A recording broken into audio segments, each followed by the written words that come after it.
¿Por qué la nueva? Porque lo que vamos a leer o a aprender es harto sobre esa palabra. ¿Qué es la Pascua?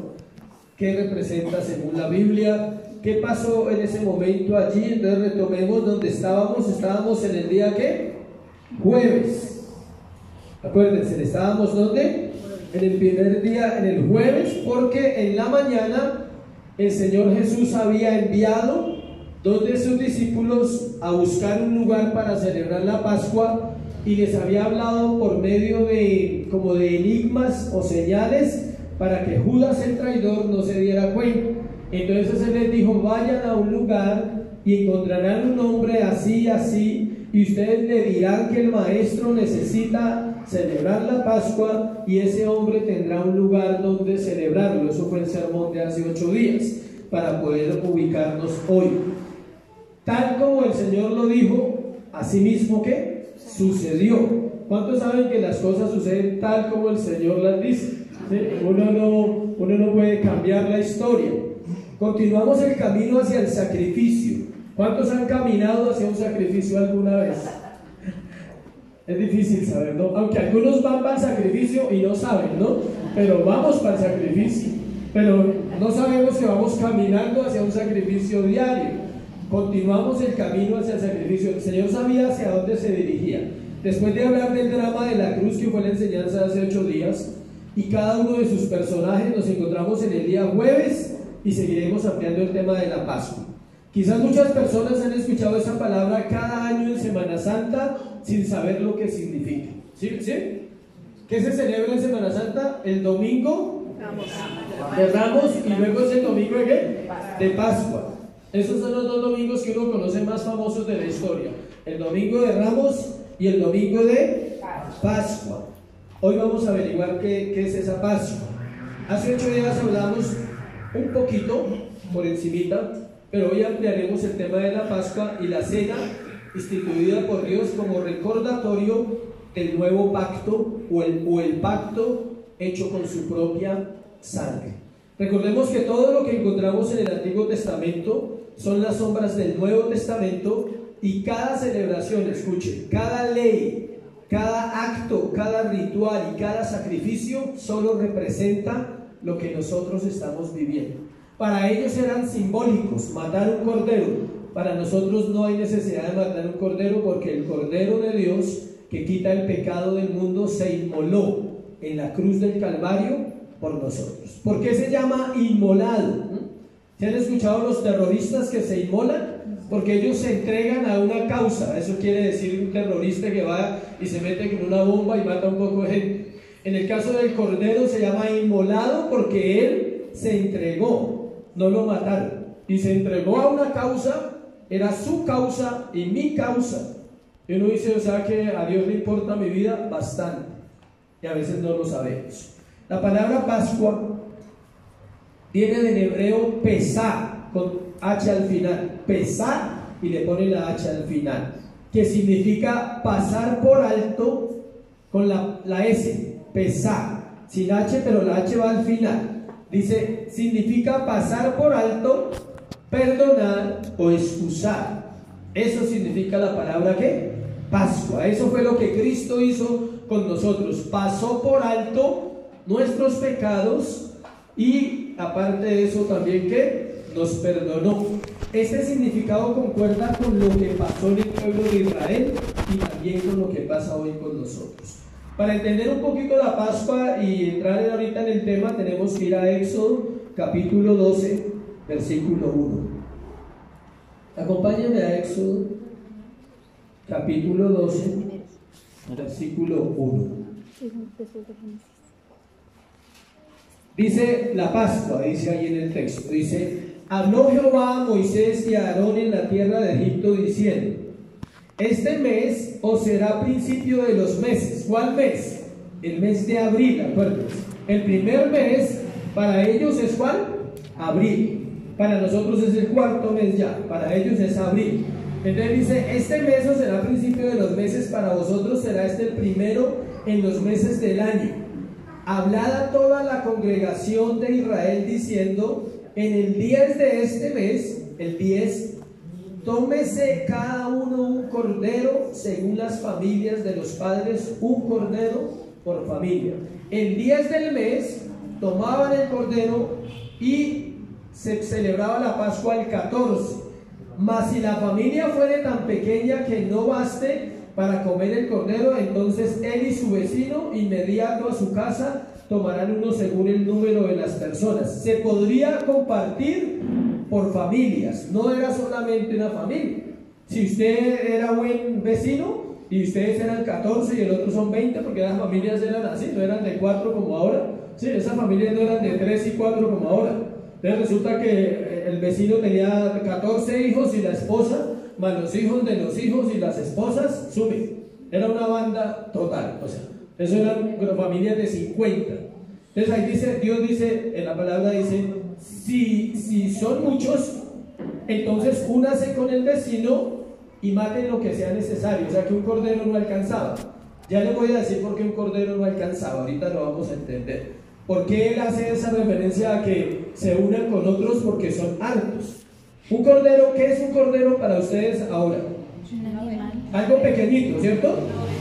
Acá dice, el animal será sin defecto, macho de 1 año, o sea, chiquito, 1 añito.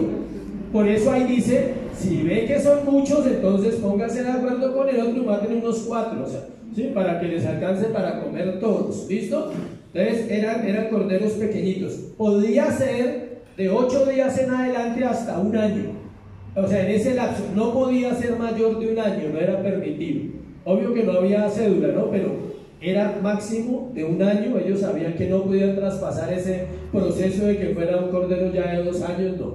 Era de 1 año, 6 meses, 7 meses, 8 meses. De esas edades entre los 8 días y 1 año. Entre más tierno, dicen que es más rica la carne, ¿no? Los que saben de un poquito de eso. Entonces yo no sé mucho de ganadería, pero ahí aprendo. Lo guardaréis hasta el día 14 de este mes. ¿Cuántos días lo guardaban si el 10 le empezaba el proceso? 4 días lo guardaban. Algunos hoy le llaman adobar, ¿sí? Arreglar, ¿sí? Madurarlo, eso, lo que sea. Ahí lo tenían listo desde el 10 hasta el 14. Dice, y lo guardaréis hasta el 14 de este mes, y lo inmolará toda la congregación del pueblo de Israel entre las 2 tardes. Entre las 2 tardes, entre el día jueves y el día viernes. Se podía realizar el jueves. Habían 2 culturas de los judíos. Uno lo hacían el viernes, no hay problema. Otro lo hacían el jueves, no hay problema tampoco. Entonces ellos lo inmolaban, lo presentaban a Dios para celebrar. Dejémoslo hasta ahí y volvamos a Marcos. ¿Sí se explicó un poquito más qué es la Pascua? Sí. Y ahora en Marcos vamos a ver cómo la celebró el Señor, que ya habían pasado años, ¿no? Ya habían pasado bastantes años y habían cambiado muchas cosas, pero la Pascua seguía celebrándose. La noche anterior a la salida de Israel sucedió lo que acabo de leer en Éxodo capítulo 12. La noche anterior, el jueves 14, casualmente ellos también salieron un jueves y un viernes. Usted investiga la historia y no es casual, ¿no? Es Dios ahí. Pero también fue un jueves la salida, empezaron a alistarse el viernes por la mañana, salieron corriendo. La sangre se depositaba en un tazón que se llama lebrillo. Ahorita lo vamos a leer más adelantico, que lo necesitamos mirar. Y se aplicaba con un hisopo, que es una especie de brocha hecha con hierbas.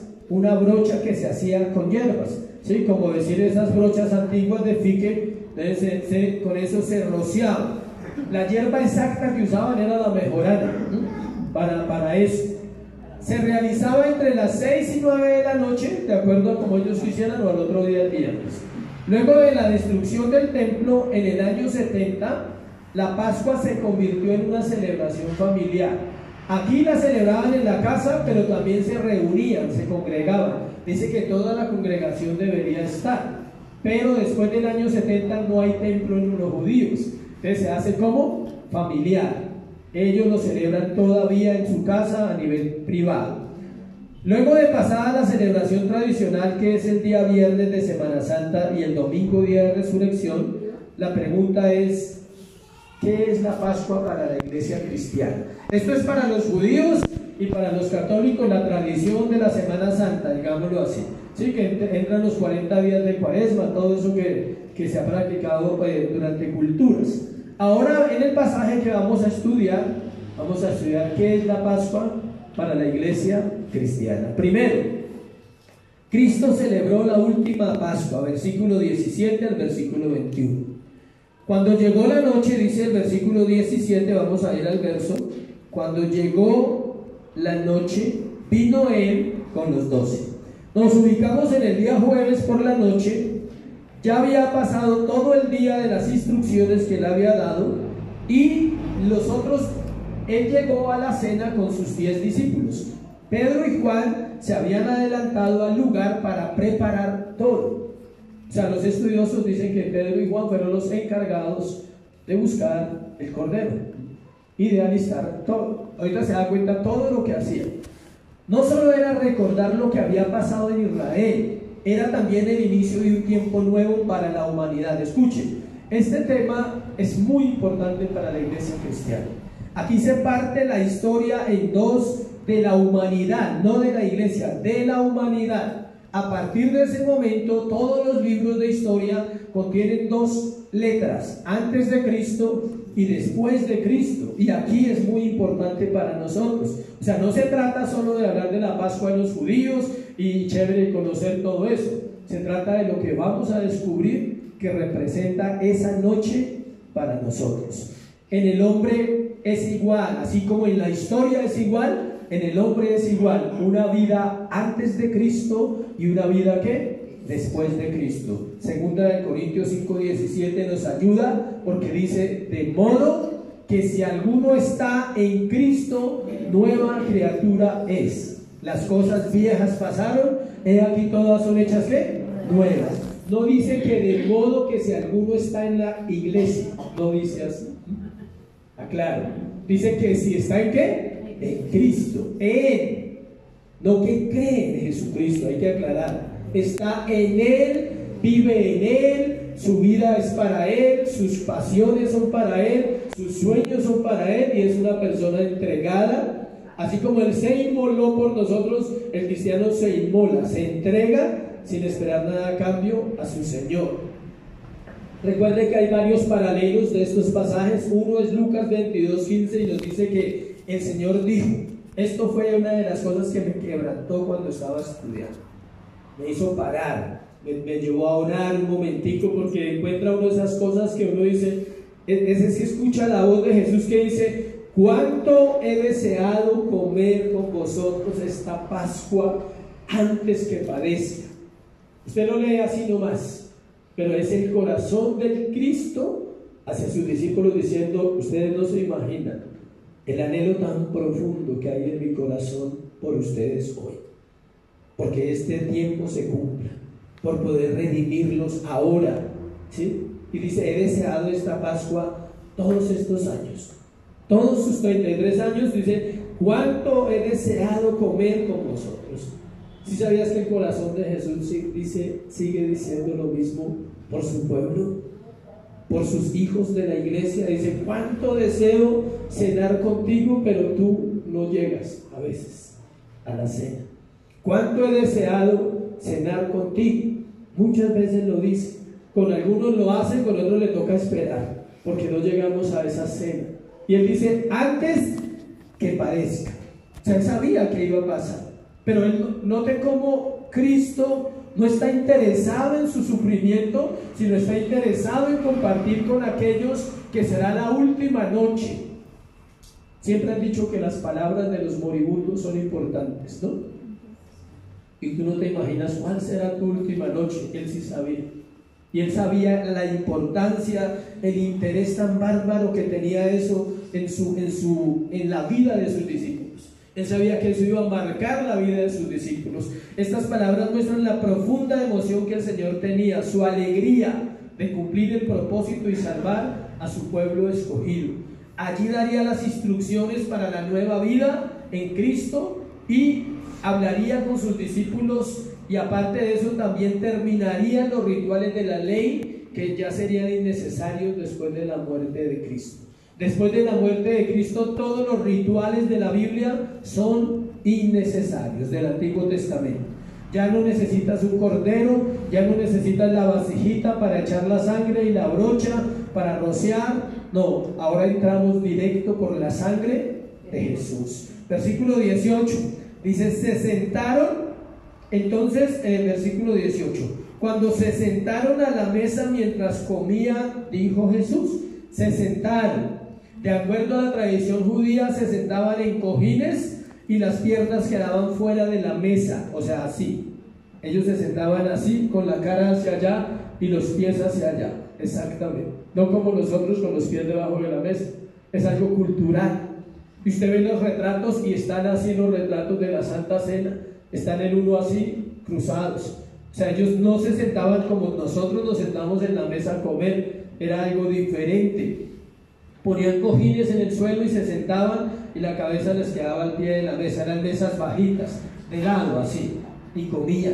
¿Y para qué es eso? Si quieres saber para qué es, para hablar, para poder hablar los unos con los otros, no como el uno está allá, el uno está torciendo así para allá. O sea, no, ellos quedaban así para hablar y se formaban de forma que pudieran hablar.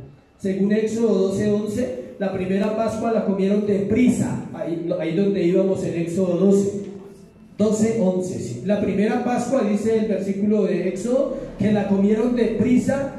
A lo largo de los años se había vuelto un momento diferente. Ahora era un momento de celebración y de comunión, ya no había afán. Ahora la Pascua era algo importante.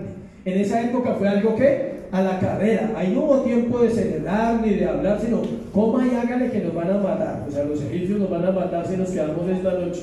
El faraón dijo que saliéramos y si no salimos nos matan mañana. De hecho, nos persiguieron hasta el Mar Rojo, ¿no? O sea, ellos sabían que el faraón era falso y que aunque había dicho que se fueran, el faraón los quería ¿qué? Matar. Esta Pascua duró el tiempo suficiente, esta que estamos compartiendo, para que el Señor le lavara los pies a sus discípulos, para que confrontara a Judas Iscariote, para que diera instrucciones sobre la humildad, porque aquí todos estaban pensando quién sería el mayor de todos, y para comer con ellos, y sobró tiempo para amarles. Les amó durante la Pascua. La Pascua tiene su orden. Esto me encanta a mí explicar todo esto. Me gusta cuando el estudio me lleva a eso, a investigar y a darme cuenta qué era lo que sucedía allí. ¿A cuánto les gusta estudiar la Biblia? Bueno, amén, gracias. La fiesta comenzaba con una oración de acción de gracias. Estamos ubicados en la fiesta de Cristo y sus discípulos, no en el Antiguo Testamento. La fiesta comenzaba con una oración de acción de gracias por la liberación y protección y bondad de Dios. ¿Qué hacían ellos? El Señor oró: Dios, oh Padre, te doy gracias por liberar a tu pueblo en Egipto, por traer libertad a las naciones a través de Israel. Ellos hacían una oración de acción de gracias. Tal vez aquí es donde empezaron a debatir quién sería el más grande de todos. Y el Señor más tarde le responde lavándole los pies, sirviendo, o sea, ese es el más grande. Luego consumían, vamos en orden, noten el orden de la fiesta. Luego consumían hierbas, no vaya a malinterpretar. Luego consumían hierbas amargas, lo cual representaba la dura aflicción y esclavitud que Israel había soportado en Egipto. Consumían hierbas amargas. Luego comían panes planos, que representaban los panes sin levadura, o sea, arecuelas. ¿Cuántos han comido arecuelas? Eso comían ellos, arecuelas, la cual acompañaban con una pasta espesa hecha a base de frutas y nueces. O sea, cogían las frutas y las nueces y las machacaban y hacían una crema, como una mantequilla, y se la echaban al pan y comían el pan plano con eso. Se acompañaba también con himnos. Se conoce como el Salmo, más que todo el Salmo 118, porque es donde dice que para siempre es su misericordia. Ellos cantaban en la comida: alaben al Señor porque Él es bueno y para siempre es su misericordia. Y entonces resulta que eso se llamaba o se conoce como el Halel, con la doble L, Halel, y es de donde viene la palabra aleluya. Halel, doble L, H-A-L-L, o la Y-L, perdón, E y L, Halel. Y de ahí es donde viene la palabra ¿qué? Aleluya. Y eso todos lo hacían basados en el Salmo 118. Todavía lo hacen los judíos originales. En Colombia lo hacen, en cualquier nación. Ellos en su casa tienen esta reunión y hacen lo mismo todavía. Bueno, se explica el significado de la Pascua. Se explicaba el significado de la Pascua y luego se servía el cordero asado y el pan sin levadura. Durante el periodo de la fiesta se compartían 4 copas de vino. 4. ¿A quién le gusta el vino? Amén. Bueno. 4 copas de vino, ¿sí? El vino como un aperitivo, no como una bebida embriagante, ¿sí? De hecho, el vino que ellos compartían no era alcohol, era un vino, un jugo de uva. Era un jugo de uva el que ellos tomaban y ellos compartían. En la primera parte oraban, la primera copa de vino, comían las hierbas, la segunda copa de vino, luego venía el cordero y se compartía la tercera copa de vino, que es donde se habla de la copa que Jesús les mostró. Versículo 18, parte B, donde vamos, en Marcos. Entonces ellos dice, cuando se sentaron a la mesa mientras comían, dijo Jesús, de cierto os digo que uno de vosotros que come conmigo me va a entregar. Estando en medio de la fiesta, el Señor dice estas palabras, pero al parecer no todos comprendieron. Así pasa en las fiestas. Cada uno está hablando de sus rollos y no ponen cuidado al anfitrión. Que se van a tomar las fotos y todo el mundo está hablando. Que van a servir si todo el mundo está atento. En las fiestas sí pasa eso. Apenas van a servir la comida, todo el mundo está atento. Pero aquí no es la excepción, era una fiesta. No dice si había más gente, pero estaban los discípulos, él, y había gente que le servía. Acuérdense que al Señor también le servía gente. Gracias a Dios había quien le sirviera. Entonces, ¿por qué digo que había gente que le sirviera? Porque él no quería incomodar a sus discípulos, quería que esa noche estuvieran ¿con quién? Con él. Entonces, cada cual estaba en lo suyo y no escucharon lo que dijo el anfitrión. Por eso ellos no entendieron que era Judas. Note que en la Biblia en ningún lado dice que alguno de ellos supiera, ya hablamos de eso hace 8 días. Ellos no sabían que era Judas. ¿Pero por qué? Porque ellos no estaban atentos. El Señor dice claramente, dice, de cierto os digo que uno de vosotros que come conmigo me va a entregar. Y más de uno estaba diciendo, ¿quién será el mayor en el reino? ¿Será que los dos? Juan y Andrés. Juan y Andrés que eran hermanos, Juan y Jacobo que eran hermanos. Digámosle a mi mamá que interceda por nosotros, como es hermana de María, de pronto logramos algo ahí, ¿sí? Un buen tráfico de influencia, ¿sí? Dígale que de pronto los deje a la derecha y a la izquierda. Ellos estaban en su cuento, Judas estaría en otro cuento y así cada uno. Entonces, note que él dice eso y algunos alcanzan a escuchar y dice el versículo 19, entonces ellos comenzaron a entristecerse y a decirse uno por uno, ¿seré yo? Y el otro dice, ¿seré yo?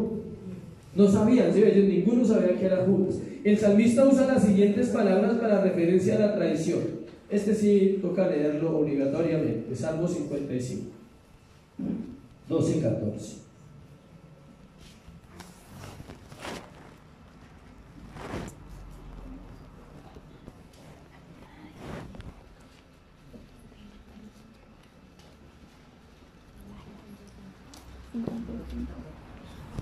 Hablamos que hay algo difícil en la vida y es la traición.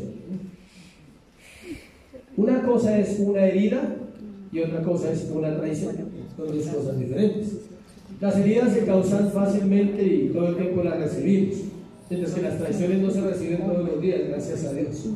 Pero cuando se reciben, duelen mucho.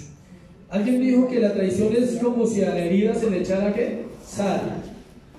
Como si se abriera y se revolcara por dentro diciendo, tenga, o sea, más, para que aprenda, ¿sí? Algo así. La traición es muy triste. Y el Señor, cuando dice esto, dice que entonces comenzaron a entristecerse y a decirse el uno al otro, seré yo. Y él respondiendo le dijo, es uno de los 12, el que moja conmigo en el plato. Pero mire lo que dice el salmista para referirse a eso. Versículo 55, 12, 14.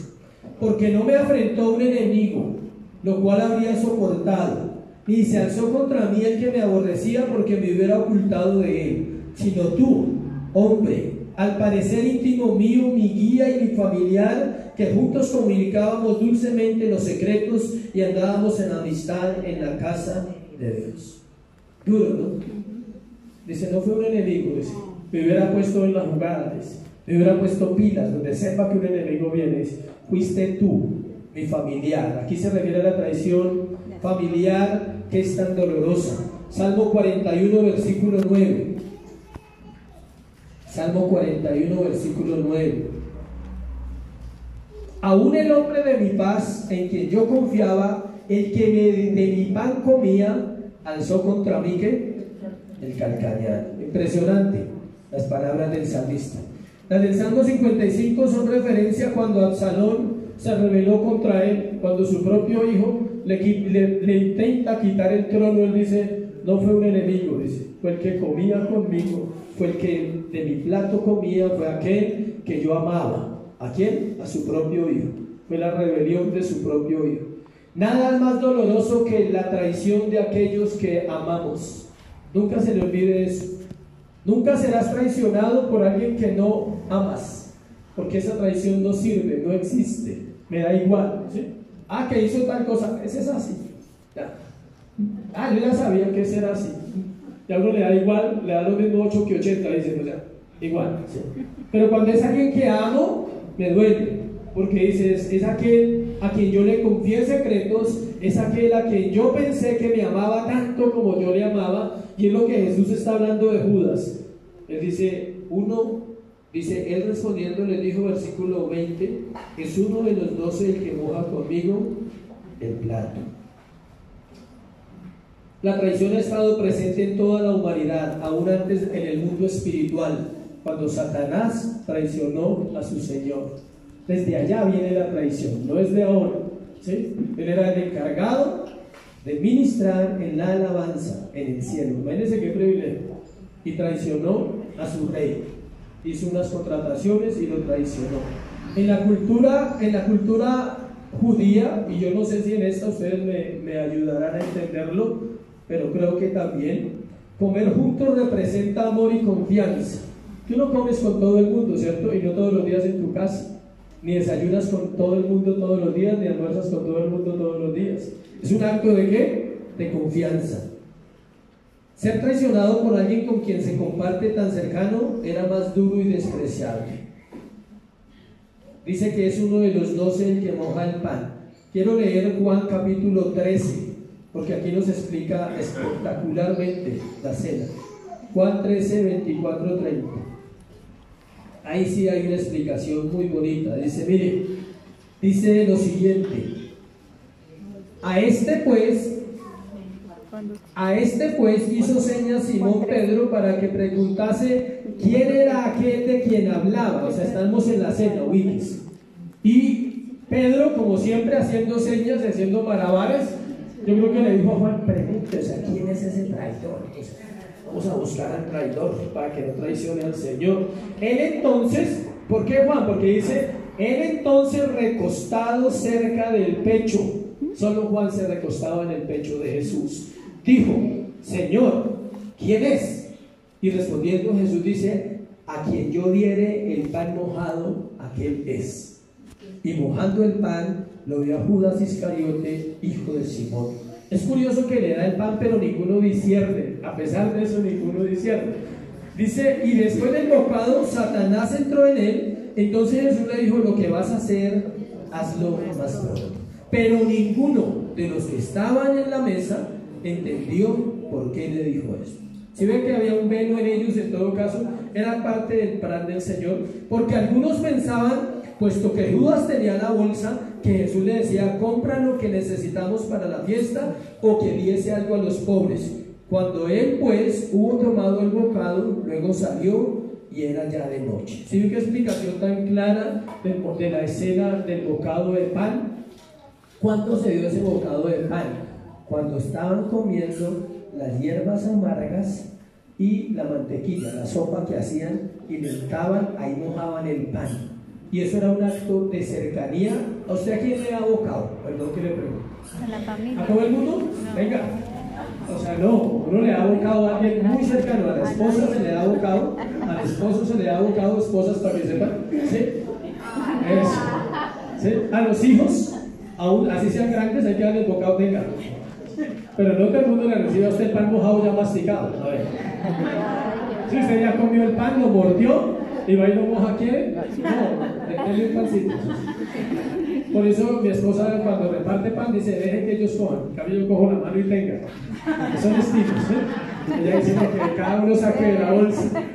Por confianza, ¿sí? Hay que tener confianza. Yo no como, usted no le recibe pan a todo el mundo. O sea, que usted vaya en la calle y alguien le dice, ¿le provoca un poquito de pan? Con chocolatico mojado. ¿Sí? Versículo 21 de Marcos. Versículo 21. A la verdad el Hijo del Hombre va según está escrito de él, mas hay de aquel hombre porque el Hijo del Hombre es entregado. Bueno le fuera a ese hombre no haber nacido.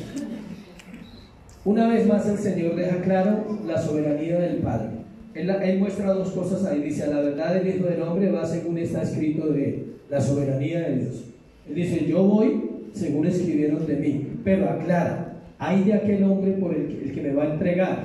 Ahí está diciendo una cosa, que la responsabilidad del hombre que lo entregó recibiría su castigo, al punto de decir, bueno le fuera a ese hombre no haber nacido. Judas respondió a lo que hizo, condenándose. Si los predicadores en este tiempo y en cualquier tiempo de la historia pueden hablar que hay un habitante en el infierno, es Judas. No sabemos quién más está allá, pero de Judas sí es seguro que está allá, esperando su juicio. Hebreos 10, 29, 31 nos dice que lo que pasa con aquellos que alguna vez conocieron y se apartaron amando más su pecado y su vida. Leámoslo para terminar ese punto. Hebreos 10, 29, 31. Dice, ¿cuánto mayor castigo pensáis que merecerá el que pisoteare al Hijo de Dios y tuviere por inmunda la sangre del pacto? ¿La sangre de qué? Del pacto, que es lo que vamos a mirar ahorita. En la cual fue santificado e hiciere afrenta del Espíritu de gracia. Pues conocemos al que dijo, mía es la venganza, yo daré el pago, dice el Señor, y otra vez el Señor juzgará a su pueblo. Horrenda cosa es caer en manos de un Dios vivo. Eso le pasó a Judas. Judas pisoteó el pacto. Aunque él note que aquí sale Judas, tenga en cuenta bien ese detalle. El Señor no comió con Judas el cordero, solo con los 11. Con él, porque él se fue. Ahí dice que él se fue. Ahí dice que él salió. Mojó el pan. Pero acuérdense que había un orden en la fiesta. Primero era la copa de vino, luego venían las hierbas amargas, el pan. Pero ahora viene la comida de ¿qué? Del cordero. Y ahí no está presente Judas. Judas no participó de la comida del cordero. No debía participar. Era para los 11 fieles. El que no es fiel no puede participar del Señor. Eso es lo que quiere decir ahí. Segundo punto. La primera cena del Señor, el nuevo pacto. La primera cena del Señor representa ¿qué? El nuevo pacto. Así como fue la última Pascua, o sea, esa es la última, bíblicamente la que tiene validez es esa. Ya nosotros no debemos celebrar nada de eso, de esa fiesta. También se estableció lo que conocemos como la Santa Cena, y fue el Señor Jesús quien la estableció. O sea, ya para nosotros la liberación y la salvación la celebramos cuando participamos de la cena, que lo hacemos una vez al mes. Esta era la transición a un nuevo pacto donde todo es nuevo, en una vida nueva en Cristo. Esa es la transición, de una vida vieja a una vida nueva. Antes de continuar, voy a hacer un paréntesis ahí para explicarle un poquito lo que es la teología del pacto. ¿Qué es la teología del pacto? La teología del pacto encierra toda la vida cristiana. Si usted quiere entender las escrituras bien, tiene que creer en esa parte de la teología del pacto. Eso le ayuda a entender el Evangelio, a entender las escrituras y también a conocer a Dios. ¿Por qué? Porque todo inició con un pacto.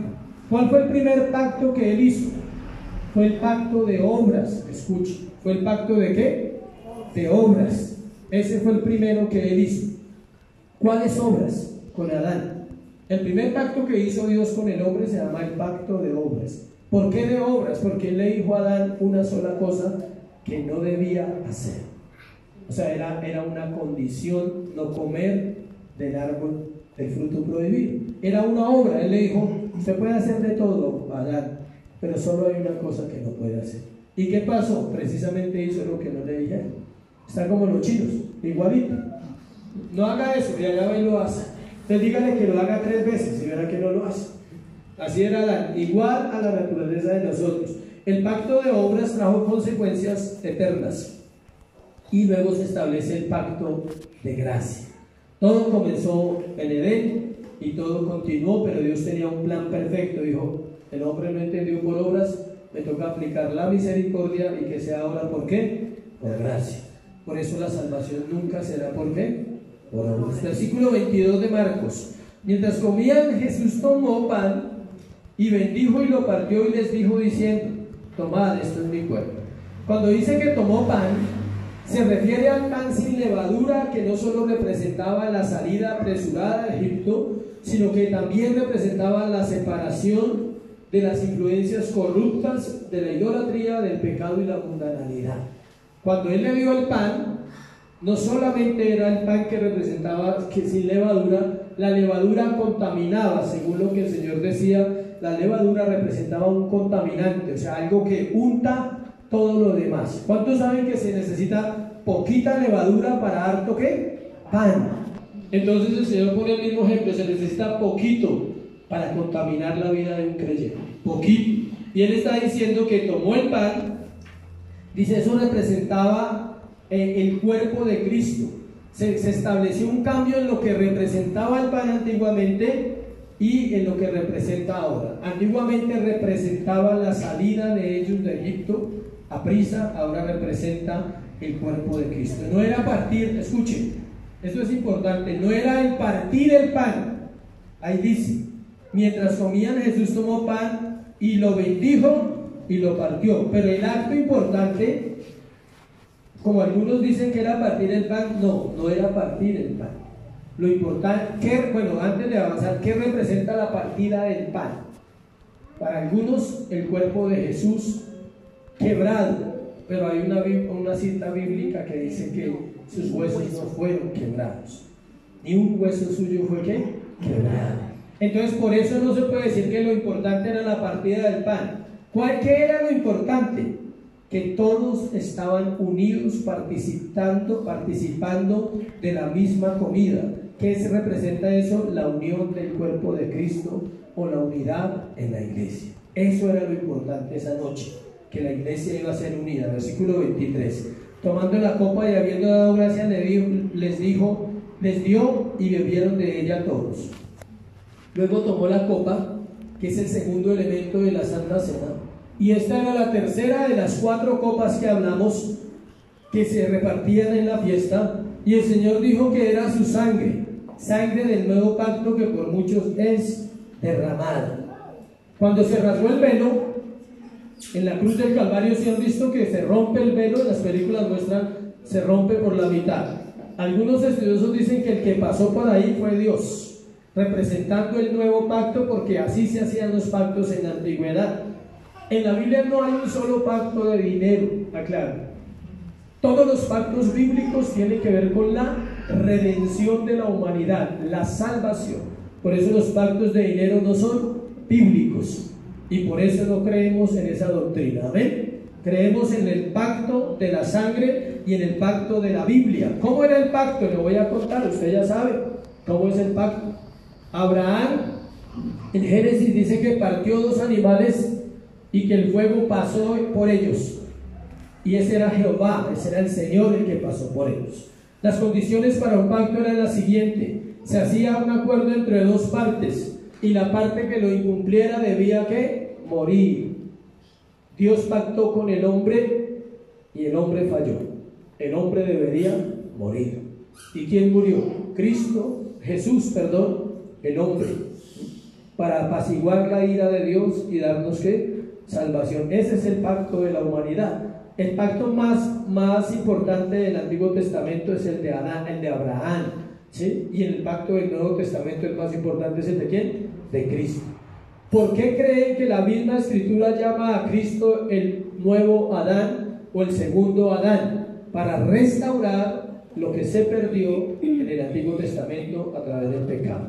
Solo la sangre de Jesús podía redimirnos del pecado. Por esa sangre ya no hay necesidad de hacer sacrificios de animales, y por esa sangre tenemos entrada ante el Señor. Hebreos capítulo 10 del 16 al 20. Hebreos 10, 16, 20. Hebreos 10 dice lo siguiente: este es el pacto que haré con ellos después de aquellos días, dice el Señor. Esto está en Jeremías.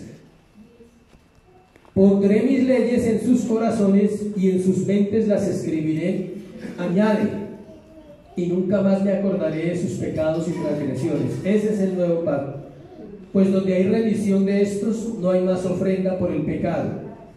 Así que, hermanos, teniendo libertad para entrar en el lugar santísimo por la sangre de Jesucristo, por el camino nuevo y vivo que Él nos abrió a través del velo, esto es de su carne. ¿Sí ven? El velo fue la forma como Él pasó para demostrar que ya no había necesidad de rituales y darnos la oportunidad de entrar hasta Él. Amén. Esto les aseguraba a todos y nos aseguraba a ellos y a nosotros que la cruz... les saqué un pedacito acá. Versículo 25. De cierto os digo que no beberé más del fruto de la vid hasta aquel día en que lo beba de nuevo en el reino de Dios. El Señor termina la cena con una promesa diciendo que esa era la última vez que bebía el vino y que compartía con ellos, que la próxima cena sería en la eternidad, que son las bodas del Cordero. O sea, la próxima vez que ellos cenarían o van a cenar con Él físicamente como Él estaba acá, se llaman las bodas del Cordero. Pero la buena noticia es que no van a cenar ellos solos, vamos a cenar nosotros con Él. Mientras tanto, recordamos el sacrificio de la cruz a través de la Santa Cena. Versículo 26. De cierto os digo, cuando hubieron cantado el himno, salieron al monte de los Olivos. La cena terminaba como empezó, con una oración. Ellos empezaban con una oración y también cantaban salmos, y al final terminaban ¿con qué? Con el Salmo 118. ¿Por qué? Porque es el indicado por el tema principal que él trata ahí de la misericordia de Dios. Terminaría con una oración a Dios por sus discípulos y se acercaba la hora más cruel, la hora difícil, el momento más difícil de la vida del Señor, que sería ¿cuál? El Getsemaní, el momento en que viene a ser arrestado, que es lo que vamos a compartir la otra semana. Hay algo que es importante tener en cuenta en este tema, y es acerca del nuevo pacto. La Pascua para nosotros es ¿quién? Cristo. Él es nuestra Pascua. Él es nuestra libertad, iglesia. No hay libertad fuera de Cristo. No se puede abandonar una vida de pecado si Cristo no vive en el corazón de una persona. No se puede amar al prójimo si Cristo no es el Señor de la vida de la iglesia. ¿Qué es lo que Dios hace a través de las Escrituras? Él pone su vida allí. La vida de Dios está en la palabra. Por eso la exhortación o el predicador debe instar semanalmente, escuche, no cada 8 y 20 días. Semanalmente todo predicador debe instar a su congregación a leer la Biblia, por lo menos a leerla. Ya los que llevan más tiempo, a estudiarla, a comer de ella, a vivir para ella, porque Cristo solo se revela a través de las Escrituras, no hay otra manera. Ya nosotros no tenemos que hacer rituales. Lo único que Dios pide es que nos acerquemos con un corazón sincero, con un corazón sencillo a Cristo. Hay una preocupación o una ocupación de nosotros como pastores, y es orar porque la iglesia despierte a compartir el Evangelio. La Pascua se comparte, el pan se compartía, la copa se compartía. No es algo privado para nosotros, la cena es privada para creyentes, pero el resultado de esa práctica y el resultado de la enseñanza doctrinaria, el resultado de una iglesia que estudia la Biblia, es el evangelismo. Es que ustedes tengan conciencia de que es tiempo de invitar a otros el domingo, que es tiempo de traer personas que están sin Cristo, están muriendo, se están perdiendo porque no tienen luz. ¿Qué pasa si no se hace? La iglesia se vuelve religiosa, se vuelve una iglesia religiosa que sabe mucho y aplica poco, y Dios hará algo con nosotros, estoy seguro de eso. Si no obedecemos, Dios hará algo siempre. Entonces, ¿cómo se obedece? Aplicando las enseñanzas. Él es la Pascua. ¿Hay agradecimiento en su corazón porque Dios lo libró alguna vez? Eso se muestra, no solo diciéndolo, sino compartiendo el evangelio a otras personas. ¿Hay libertad en nuestro corazón aquí para orar? Sí. Aquí tenemos libertad para adorar, tocar canciones, hacer una escuela, programar actividades, pero la iglesia necesita que todos participen, no que dos personas se hagan cargo de la iglesia. La iglesia nunca ha funcionado así. Si usted de pronto piensa eso, tiene que evaluar el concepto de la iglesia. La iglesia no es un lugar donde un hombre predica cada 8 días. La iglesia es un lugar donde todos comen la cena, participan de Cristo. Aquí, en este momento, usted y yo estamos participando de Cristo, porque Él está en su palabra y porque Él está en medio de su pueblo. Eso es participar de Cristo. Pero se necesita conciencia, iglesia, se necesita compasión, se necesita amor por los perdidos. Si tú no amas a los perdidos, evalúa si tú amas a Dios.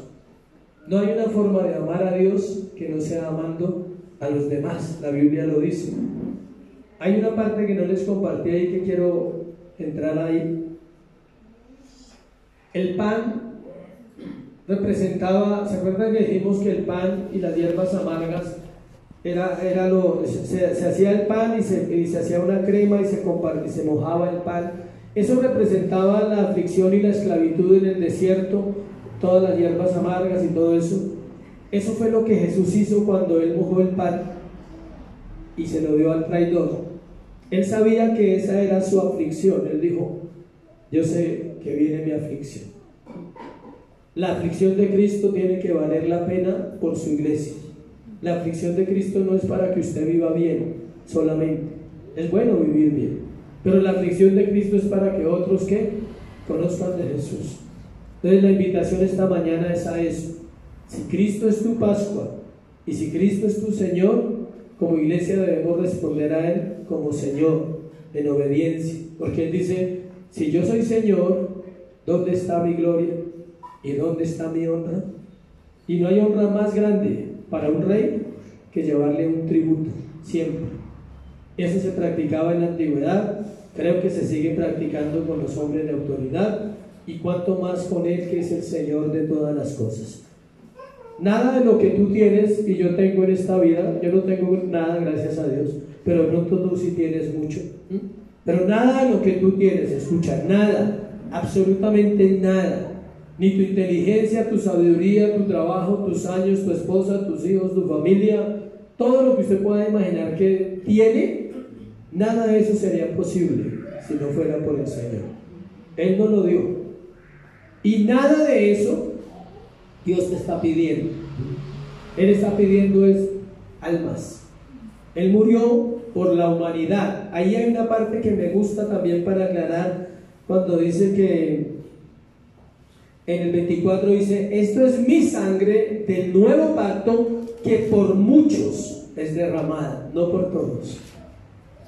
Deja claro. Ahí no dice que por todos, para los que se pegan no quieren creer la elección. Entonces dicen: no, es que Él murió por todos. ¿Dónde? Ahí dice que por todos. Otros textos, pero hay que interpretarlos a la luz de la interpretación bíblica.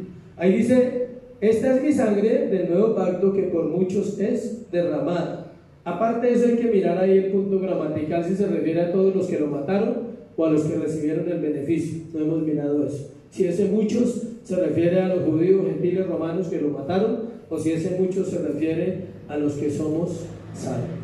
Tenga en cuenta, la salvación es para buenas obras, no es para ser una persona.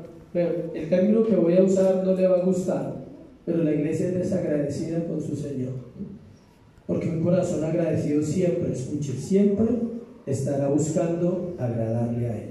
A mí me ha tocado orar muchas veces diciéndole perdóname, o sea, como pastor, si estoy haciendo bien mi tarea o no la estoy haciendo, el Señor lo sabrá o lo sabe, yo no puedo saberlo. Ustedes también pueden saber si se hace una tarea bien o si se hace una tarea mal, pero uno tiene que ser humilde y reconocer, hay pecado en nosotros cuando no compartimos el Evangelio de Jesucristo.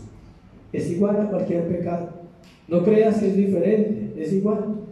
¿Qué cuesta? ¿Por qué cuesta? Por mucho que te digan no tengo tiempo, bueno, entonces dígale a otro, comparte, invita. No es que ya lo he invitado, sigue invitando a otros. No es que ese no va, pues es que es el único.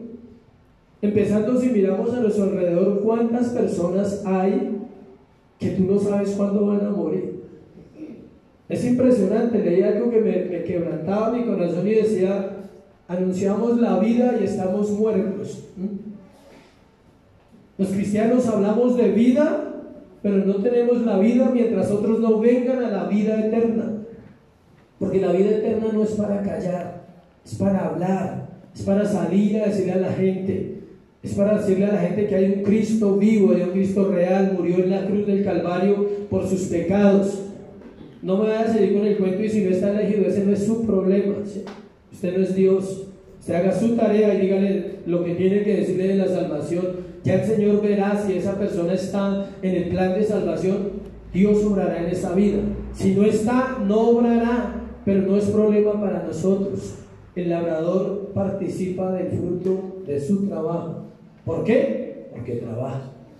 Entonces, esa es la invitación esta mañana, iglesia, que si Cristo es nuestra Pascua, nosotros seamos conscientes que este lugar nos lo dio Dios para la iglesia. ¿Sí sabía que no lo valoramos? Este lugar no es valorado por la iglesia todavía. ¿Por qué? Porque solo podríamos buscar un lugar donde solo tenga un piso y un cuarto para los niños. No se necesita más para una iglesia. Así solo necesitamos este pedacito. El resto no lo usamos. ¿Por qué? Porque todavía no hay actividades para hacer, porque no llega gente, porque seguimos un grupo de personas. Gracias a Dios por los que han llegado, les amamos, les bendecimos. Y espero que ustedes también sean participantes, los que llevan menos tiempo, de compartir el Evangelio. Decirle a alguien, mira, o sea, te invito a la iglesia. No más. No estás invitándole a nada malo. No estás diciéndole que es algo feo. Invítale.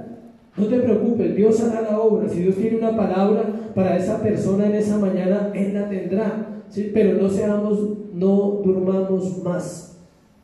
Dios nos tendrá que despertar a todos desde mi vida en adelante a evangelizar, a ganar almas.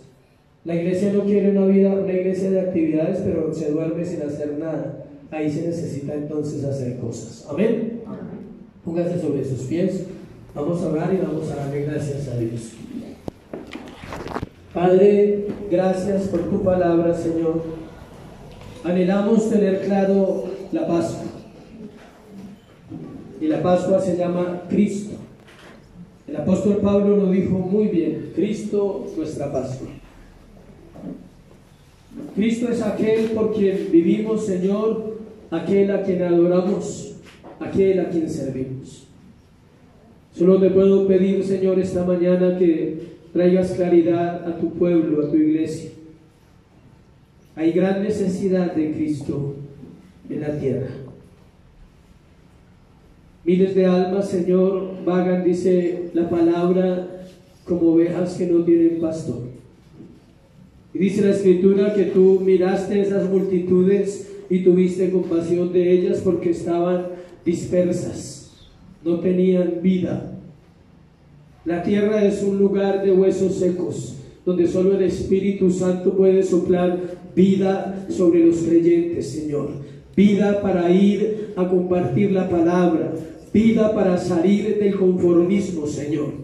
Oro en esta mañana, Dios, que tú traigas vida en el poder del Espíritu Santo, Señor, sobre los creyentes verdaderos, Dios, sobre aquellos que ha sido alumbrada la luz de Cristo en su mente y en sus corazones, podamos compartir las buenas nuevas de salvación a un pueblo que perece, a una humanidad que va en oscuridad, Señor, que va en tinieblas a la perdición, y la iglesia calla, Dios. Hoy perdona la iglesia. No es solo esta iglesia, Dios, la iglesia en el mundo entero calla por miedo, calla por temor, calla por quizás pensar que no tiene la estrategia o que no tiene el método, pero tiene a Cristo, tiene la palabra de vida, la palabra que cambia, que transforma, la palabra que trae vida al muerto, Señor, la palabra que libera al esclavo del pecado, Dios. Es tu palabra la que tiene vida hoy sobre esta iglesia para despertar el corazón de nosotros, Señor. Hoy te doy gracias por lo que estás haciendo y te pido ayúdanos, Señor. Si tú sientes que no puedes, entonces humíllate delante de Dios en el secreto y dile: ayúdame, Señor, ayúdame a ser un verdadero hijo de Dios que te honra, que te ama, Dios, y que está dispuesto solo a hacer algo sencillo, abrir los labios y decir que hay un Cristo precioso que desea comer la Pascua, que desea cenar con sus hijos, que desea ardientemente la salvación de aquellos que Él ya establece. Hoy te doy gracias, Señor, por tu palabra. Te amamos y te bendecimos en Cristo Jesús. Amén y amén. Dale un aplauso al Señor.